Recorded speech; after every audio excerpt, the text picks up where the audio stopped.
नमस्कार दोस्तों, आप सभी का स्वागत है रिंक एजुकेशन में। और आज की इस वीडियो में हम केबीएससी के पीआरटी के सिलेबस के बारे में डिस्कस करेंगे और केबीएस के पीआरटी सिलेबस के एग्ज़ाम पैटर्न के बारे में देखेंगे और एग्ज़ाम सिलेबस के बारे में डिस्कस करेंगे और जानेंगे कि किन किन सब्जेक्ट से क्वेश्चन आते हैं और कितने कितने मार्क्स के क्वेश्चन आते हैं।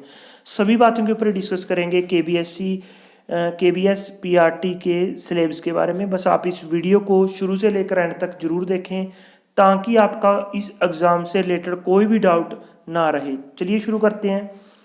सबसे पहले हम देखते हैं कि किन किन सब्जेक्ट से क्वेश्चन पूछे जाते हैं। एक तो हो गया आपका कोर लैंग्वेज, ठीक है, जिसमें हिंदी और इंग्लिश के क्वेश्चन होते हैं। उसके बाद हो गया आपका जनरल इंग्लिश, ठीक है, जनरल साइंस, ठीक है। उसके बाद जनरल आपका मैथ हो गया, जनरल जो आपका मैथ है। उसके बाद आपकी इन्वायरमेंट साइंस, ठीक है, ईवीएस होगी। आपका साइंस हो गया, मैथ हो गया, इन्वायरमेंट साइंस होगी और आपकी हिंदी और इंग्लिश होगी।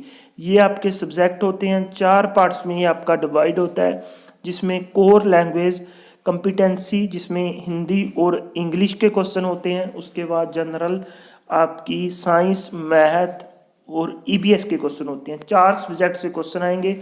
अब इनका जो विस्तार से जो सिलेबस है वो देख लेते हैं। इंग्लिश में कहाँ से क्वेश्चन पूछे जाते हैं। आपका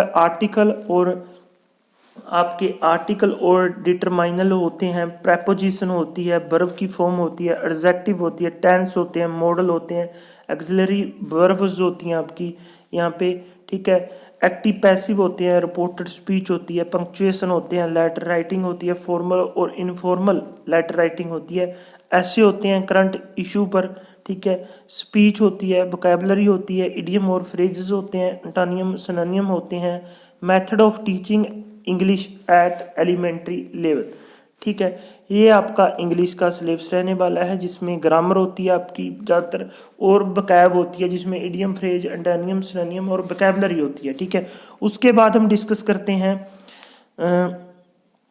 हिंदी के पाठ्यक्रम के बारे में। देखिए, हिंदी का जो भाषा होती है, संज्ञा, सर्वनाम, विशेषण, क्रिया, अव्यय, लिंग, पुल्लिंग, स्त्रीलिंग, स्त्रीलिंग, उपसर्ग, प्रत्ययवचन, एकवचन, बहुवचन, वाक्य रचना, विलोम या विपरीत अर्थक शब्द, समरूपी विनार्थक शब्द, मुहावरे, अलंकार, विराम चिन्ह, पद परिचय, संधि, कारथी शब्द, नाकारथी शब्द, अनेक शब्दों के लिए एक शब्द, तत्सम, तद्भव, समास, लोकयुक्तियाँ, मुहावरे, आपठन, गद्यांश, भाषा, शिक्षण, प्रभावी विधियाँ। ये हिंदी का सिलेबस है। आप इसका एक बार स्क्रीनशॉट जरूर ले लीजिए, ठीक है। उसके बाद आपका यहाँ पे साइंस का सिलेबस रहने वाला है। साइंस का सिलेबस देख लीजिए, जिसमें living world, human body, plant life, natural vegetation, wildlife, food, the universe, natural phenomena, plants, Indian space research programme, our country, its surface, natural resources, food and crop, matter, concept, element, molecule और atom, basic structure of item, radioactivity, gas and liquid, classifications of hydrocarbon, chemical and physical changes, green house effect और photosynthesis, ठीक है। उसके बाद motion के question होते हैं। Motion का पूरा चैप्टर यहाँ पे दिया गया है। डिस्प्लेसमेंट होगी, वेलोसिटी होगी, uniform and non uniform motion हो गया, स्ट्रेट लाइन होगी, एक्सेलरेशन हो गया, डिस्टेंस हो गया जिसमें टाइम एंड वेलोसिटी है, idea of uniform circular motion हो गया आपका, फोर्स एंड मोशन हो गया, इनर्शिया हो गया जिसे हम जड़त्व बोलते हैं, मोमेंटम हो गया आपका, फोर्स एंड एक्सेलरेशन हो गया, एक्शन हो गया, रिएक्शन एंड फोर्सेस हो गए, elementary idea of conservation of momentum हो गया, कंजर्वेशन ऑफ एनर्जी हो गया और सिंपल मशीन होगी। ये चैप्टर आप 9th और 10th की एनसीईआरटी से भी डिस्कस कर सकते हैं। उन्होंने एक चैप्टर में ही ये सारी चीज़ें दे दी हैं, ठीक है। और ये था आपका फिजिक्स का, ये है आपका, इसमें आपका बहुत सारा टॉपिक है जो रीजनिंग के, उसके आपके जो आपका केमिस्ट्री के हैं, और जिसमें केमिस्ट्री का आपका मैटर हो गया, केमिस्ट्री का आपका कंसेप्ट ऑफ एलिमेंट हो गया, मोलिकुलर एटम हो गया, ठीक है। रेडियो एक्टिविटी भी केमिस्ट्री में आता है, gas and liquid, classifications of hydrocarbon, ये सारे केमिस्ट्री के हैं। ग्रीन हाउस इफेक्ट और फोटोसिंथेसिस ये आप कर सकते हैं आपका जो बायो का एक यहाँ पे बायो में आते हैं ये ग्रीन हाउस इफेक्ट, और 9th और 10th की आप एनसीईआरटी में यहाँ पे देख सकते हैं। उसके बाद ये आपका ईबीएस के टॉपिक्स है, ये आप वहाँ पे देख लीजिए, ठीक है।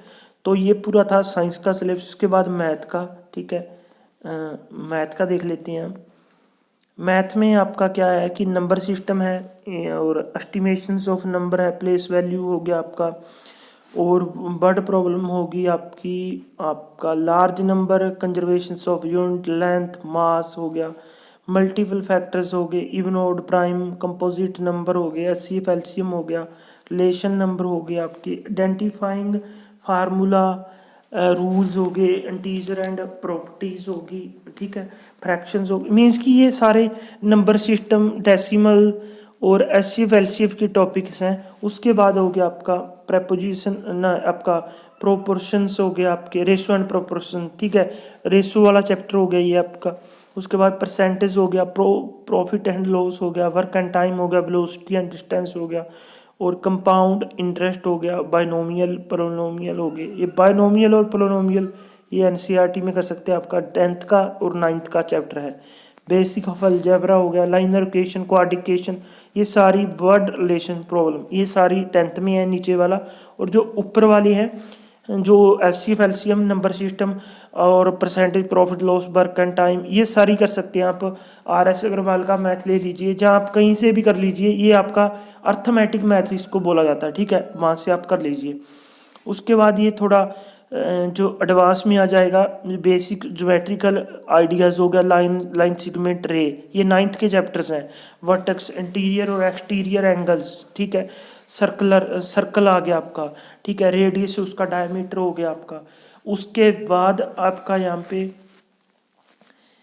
शेप से रिलेटेड ये आपका टॉपिक है। उसके बाद वॉल्यूम मेजरमेंट, ये आपका, ठीक है, वॉल्यूम और मेजरमेंट वाला ये आपका टॉपिक है, जिसे हम क्षेत्रफल का टॉपिक बोलते हैं, ठीक है, वो है आपका, ठीक है। यहाँ पे आगे आपकी ईवीएस, ठीक है, इन्वायरमेंट साइंस, ठीक है, उसमें आपके प्राइमरी इंस्टीट्यूशन आगे, local body, state body, national body और सिटीजन राइट, डेमोक्रेसी, ये आपका ईवीएस का ये आपका है, जिसमें 5 year plan, national freedom movements भी होती हैं इसमें। इसमें आपका हेल्थ सर्विस हो गया, विलेज, रूरल, अर्बन, ठीक है, यहाँ पे जनसंख्या वाला टॉपिक भी इसी में आ जाएगा। और ये आप यहाँ पे स्क्रीनशॉट ले सकते हैं, ईवीएस की कोई भी अच्छी बुक लेके यहाँ से आप तैयारी यहाँ पे कर सकते हैं। ये था पूरा सिलेबस। जो 4 चैप्टर थे, 4 चैप्टर में आपको मैंने बता दिया कि यहाँ से 5 चैप्टर हैं और 4 सेक्शन में ये डिवाइड है, आपका यहाँ पे देख सकते हैं, ठीक है। उसके बाद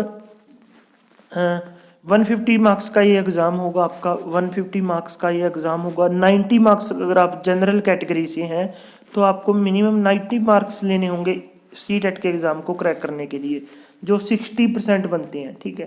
अगर आप 60% यहाँ पे मार्क्स आप स्कोर कर लेते हो, 150 में से 90 मार्क्स आप ले लेते हो, तो आपका सीटेट क्लियर हो जाएगा। आप केबीएस की पोस्ट्स जो आने वाली हैं उनके लिए आप अप्लाई करने के लिए एलिजिबल यहाँ पे हो जाएंगे। आज की वीडियो में बस इतना ही, धन्यवाद दोस्तों।